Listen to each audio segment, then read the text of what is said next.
Ang passionate worship is a transformative lifestyle of extravagant love, deep reverence, and total surrender to God. Ito daw po ay ang pagbabago ng buhay doon sa isang matinding pag-ibig, paggalang, at ang total na pag-surrender ng kanyang buhay sa Panginoon.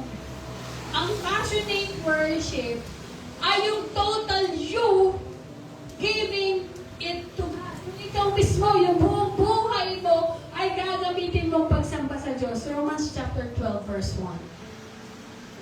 Offer your body to God as living sacrifice, holy and acceptable, which is your reasonable act of worship.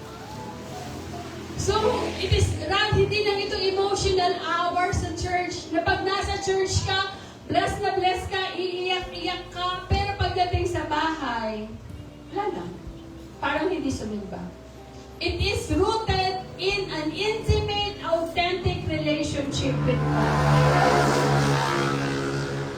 Na pagkatunay yung relasyon natin sa Diyos, umapaw yun sa ating mga buhay. Yes.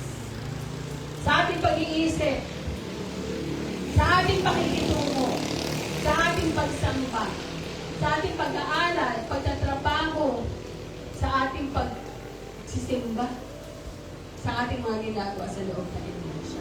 Kaya nga mga kapatid, I'm encouraging everyone. Deepen your relationship with God. Saligsigin natin yung Diyos araw-araw. Kasi pag hinahanap natin siya, yun nga po yung nakakalungkot. Minsan bibigyan tayo ng assignment sa Bible reading, hindi naman natin binabasa. Pagka malapit na ang A-group, tsaka lang nagkukumahog, magbasa. Nagpapakita lang na hindi tayo nagbabasa ng Biblia. Hindi tayo nag-feed ng Word of God. Paano natin makikilala si Lord?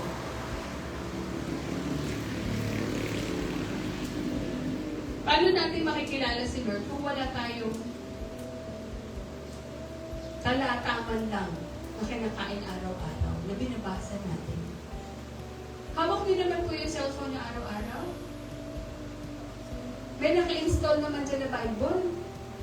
Bakit hindi natin basahin?